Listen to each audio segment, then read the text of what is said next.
최근에 저희 계약한 게 현금 14억으로 건물 매입하셨거든요. 10억대도 충분히 가능하다. 대출 안 받는 게 바보였어요. 감당할 수 없는 이자에 늪에 빠지게 됩니다. 결국에는 경매까지 넘어가게 되는데요. 그냥 무섭게 나갑니다. 대표님, 많은 분들이 좀 궁금해하는 게 강남에 꼬마 빌딩 하나 지으려면 현금 한 50억에서 100억 있어야 되는 거 아닌가라고 생각을 할 텐데 실제로도 그래요? 아니에요. 꼬마 빌딩 그 정도 안 들어가고요. 짓는다 하면은 한 25억에서 30억 정도는 있어야 돼요. 왜냐면은 지금 이자가 많이 오른 상태고요. 그리고 건축비가 많이 올랐어요. 그러다 보니까 원가가 좀 많이 올랐습니다. 지어져 있는 걸 조율을 해서 사는 게 돈을 덜 들이고 살 수 있는 그런 시장이죠. 실제로 뭐 대지가 한 50평대, 60평대는 25억에서 한 30억 정도면 충분히 진행이 가능하실 것 같고, 되어 있는 거 사신 분 최근에 저희 계약한 게 현금 14억으로 건물 매입하셨거든요. 14억. 네. 저 유튜브를 되게 오랫동안 보신 분이었는데 공투 같은 경우는 지금 저희가 대출이 안 나와서 공투는 어렵습니다라고 말씀드렸었고, 그럼 어떻게 하느냐, 이 작은 아파트는 매각이 됐는데 그분이 이제 아파트를 매도하시고 세금 내시고 그 남는 현금이 한 14억 정도라고 말씀을 주셨어요. 현금 14억 대니까 신축하기도 되게 부담스러우시잖아요. 그래서 저희가 그래서 이제 매도인이 주택을 매입해서 근생으로 용도 변경하고 다 사무실 임차에 맞춘 거 40억대 후반대 건물을 매입하셨죠. 딱 이자만큼 이제 월세가 나와서 수익률이 높은 거는 아니지만 그래도 강남권이기도 하고, 장기적으로 봤을 때 이제 집가 상승을 보면은 입지적으로 괜찮다, 제가 의견을 드렸고 그렇게 판단하셔서 진행을 하셨죠. 10억대도 충분히 가능하다. 근데 물건이 자주 나오는 건 아닙니다. 네. 그럼 10억으로 40몇 억짜리도 사고 20억으로 한 60억, 70억짜리도 그럼 진짜 현재 살 수가 있는 거예요?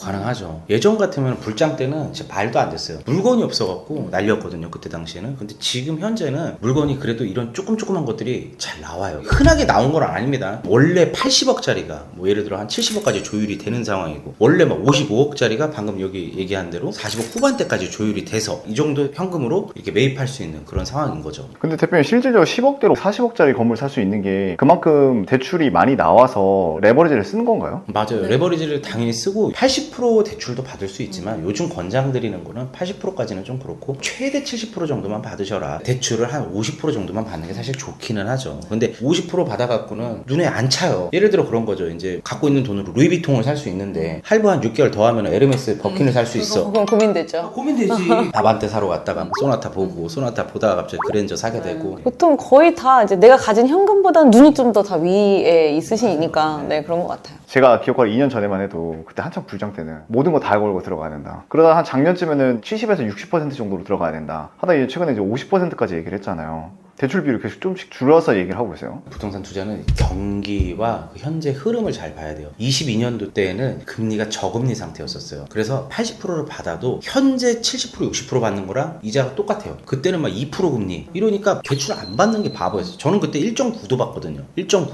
1.8 금리가 나와요. 그래서 그 당시에 그거 받아갖고 사셔갖고 하셨던 분들은 다 돈을 벌었죠. 근데 작년 같은 경우 고금리가 됐잖아요. 막 5%, 6%, 7% 이런 상황에서 막 많이 받아라? 사람 잡는 얘기예요. 이건 안 돼요. 그때는 이제 줄여라. 그리고 올해 같은 경우는 이제 금리는 내려왔어요. 금리는 내려왔지만 이 안 좋았던 경기가 회복이 되는 게 아니고 지금 오히려 오프라인 매장들이 많이 죽고 있는 상황이고 온라인 사업화가 되고, 오프라인 경기가 많이 죽고 있는 게 또 사실 또 문제잖아요. 마냥 이렇게 늘어난다고 하더라도 이걸 채워줄 임차사들이 있어야 되는데 이거는 한계가 있는 상황에서 지금 막 이렇게 무리해서 대출을 받아라? 그럼 장기간 또 이자를 내야 되는 거거든요. 저희가 항상 말씀드린 건 감당할 수 있는 범위에서 하셔라라고 항상 말씀을 드렸는데, 지금 이제 그 모든 비용들이 다 올라가다 보니까 더 보수적이고 더 여유롭게 자금을 좀 세팅을 하시고 투자를 하셔야 될 것 같습니다. 신기한 게 안 좋았잖아요. 그래서 건물이 새로 신축이 안 될 줄 알았어요. 근데 저희가 진행하는 거 말고도 대로변이나 그리고 상권 같은 데 가보면은 큰 회사들 사옥이 많이 짓고 있더라고요, 지금. 그리고 이번에 그 KT로 오신 우리 김현수 선수 건물도 교대에 한창 지금 신축 중이거든요. 그래서 오히려 저는 돈 있는 분들은 과감하게 지금 막 사옥 짓고 멋진 건물 짓고 이런 타이밍이라고 생각을 하고, 2년 전, 3년 전 이때 저금리 때는 진짜 너도 나도 다 뛰어들어가고 막 할 때 정말 안타까운 거는 그 다음 연도에 고금리가 오면서 그때 당시에 이걸 하셨던 분들이 힘든 시절이 있었잖아요. 너무 힘든 시기가 힘든 이제 시기가 좀, 있었어요. 지나갔죠. 그쵸. 이제는 지나갔지만 이런 힘든 시기를 겪고 나니까 이제 조금 더 보수적이고 조심해야 된다. 이거는 진짜 입지적인 거나 정말 공실 리스크나 그리고 자금적인 거나 정말 이 리스크를 따져보고서 보수적으로 투자를 앞으로는 좀 하셔라라고 말씀드리고 싶어요. 지금 대표님은 되게 안정적으로 가라고 하셨잖아요. 근데도 아직도 누군가 되게 공격적 폭력적이게 투자를 할 수도 있잖아요. 그래서 야 강남 불패다, 버티면 이긴다라고 해서 막 그냥 무리하게 끌어가지고 가는 분들도 분명히 있을 텐데 만약에 그렇게 계산도 안 하고 되겠지하고 들어가면 실제로 어떻게 돼요? 첫 번째는 무리하게 들어가면 이제 감당할 수 없는 이자에 늪에 빠지게 됩니다. 얘가 뭐 해결될 것 같죠?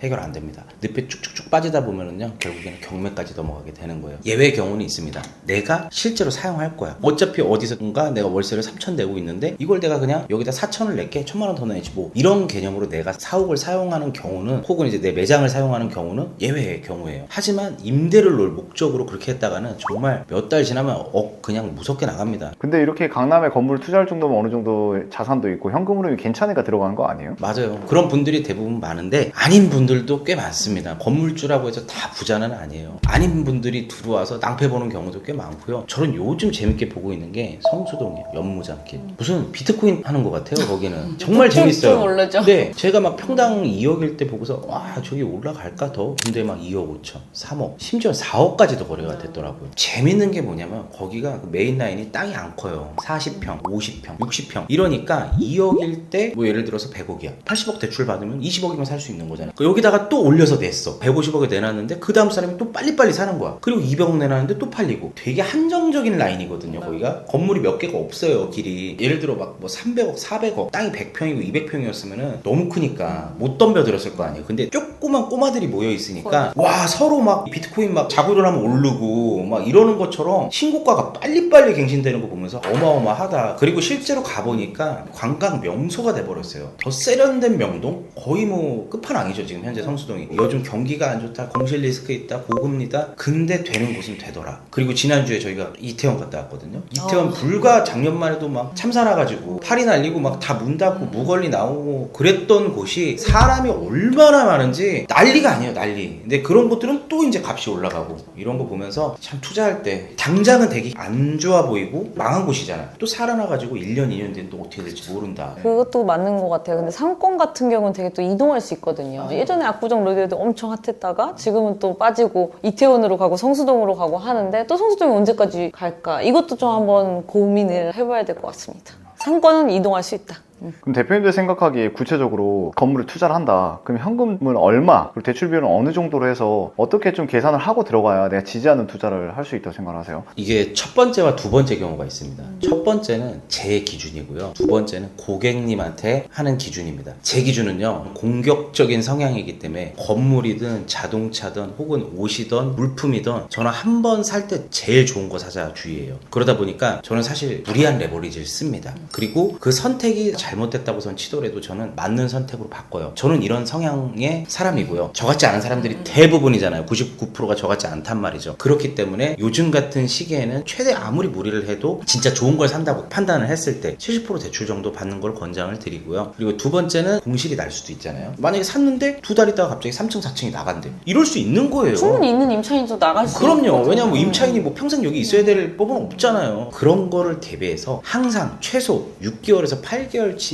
이자 정도는 내가 가지고 있어야 된다. 그리고 공실 날 때를 대비해서 주변 부동산이랑 반드시 친해야 된다. 부동산에 내 건물 영업하러 다니셔야 돼요. 이거는 진짜 필수입니다. 내 건물이니까 뭐 알아서 오겠지. 부동산이 천만의 말씀 만만의 공덕입니다. 영업 다니셔야 됩니다. 여러분들은 이제 영업사원이 되는 겁니다. 건물주는. 그리고 매각 타이밍은 이제 오퍼들이 좀 들어올 거예요. 이 건물 이렇게 좀 관심 있어 하는 분들이 있는데 좀 붙여봐도 될까요? 그랬을 때 그냥 부동산들한테 영업하라고 말씀드렸죠? 영업 열심히 하세요. 건물 팔아준다는데 고마운 일 아니에요? 팔아달라고 하다가 이제 오퍼가 들어오잖아요. 금액의 갭이 얼마 차이가 안 나면 가급적이면 양보하고 하세요. 건물 사겠다고 이렇게 사람이 오는 거는 진짜 흔한 경우는 아니에요. 내가 진짜 아까 말씀드린 대로 뭐 성수동의 핵심지에 유도인구가 막 1초에 막 한 20명씩 지나다니는 그런 것도 아닌 이상은 오퍼가 들어왔을 때 조금 양보하고 정리를 하고 그리고 다음 걸로 넘어가는 걸 저는 권장을 드려요. 임자 나타났을 때 빨리 보내라. 그쵸? 약간 이런 쉽게 얘기하면 그냥 임자 나타났을 때 재지 말고 그냥 빨리 보내라. 또 많은 분이 궁금할 것 같은 게 내가 현금 한 20억 있으면 디벨롭을 지금 더 하는 게 나을까요? 아니면 되어 있는 거를 조금 작더라도 사는 게 나을까요? 지금 현재 상황에서는 앞으로 그리고 1년 뒤까지도 저는 포함해서 얘기를 드립니다. 되어 있는 거 사시는 걸 권장을 드립니다. 그게 더 쌀 것 같아. 그죠? 훨씬 싸요. 왜냐면 일단 이미 지어놓고 사정에 의해서 뭐 임대가 안 나가든 빨리 팔아야 되는 상황의 분들이 종종 있어요. 그러다 보니까 오히려 금액 조율이 잘 됩니다. 8, 90억을 불렀던 거를 70억대에 살 수 있다던가 지금 현재 그런 상황이거든요. 근데 새로 짓게 되면 물론 새거 좋죠. 새거 좋은데 올라간 공사비가 내려오질 않았어요. 않았어요 아직. 그리고 감당해야 될 이자가 기간 이런 것들이 아직 안정화되지 않았거든요. 그렇다 보니까 오히려 지금은 되어 있는 거를 금액 조율하셔가지고 사시는 걸 권장을 드립니다. 만약에 내가 현금 한 20억 정도 있어요. 이 공식 세 가지를 대입했을 때 가장 안정적인 금액대는 얼마짜리 사면 엑시까지 그런 멘탈이 버티면서 갈 수 있을까요? 대략 한 20억이라고 하면은 한 6, 70억대 매물을 그래도 또 임대차가 좀 세팅이 잘 되어 있는 거를 매입하신다면은 또 안정적으로 가져가지 않을까. 그래서 입지를 보시고 선택을 하시면 좋을 것 같습니다. 입지 반드시 봐야 되고 거기에 금상첨화는 내가 한두 층 쓰는 거예요. 내 컨텐츠가 있다 그러면은 정말 그거만큼 든든한 게 없습니다. 결국에는 임차인들이 있지만 나중에는 임차인들 다 나가고 내가 다 써. 그렇게 되더라고요. 예. 부동산은 흐름도 있고 뭐 시기에 따라 다르기 때문에 지금 상황에서는 조금 더 이제 리스크를 관리하시고 고민을 해보시고 너무 무리한 투자는 하지 않으셨으면 좋겠습니다. 욕심내지 마세요. 욕심내면 탈납니다. 네, 내년에도 좀 좋은 활발한 시기는 아니기 때문에 또 정말 옥석 가려서 잘 살 수 있는 시기는 내년이 또 있지 않을까 생각을 합니다. 네.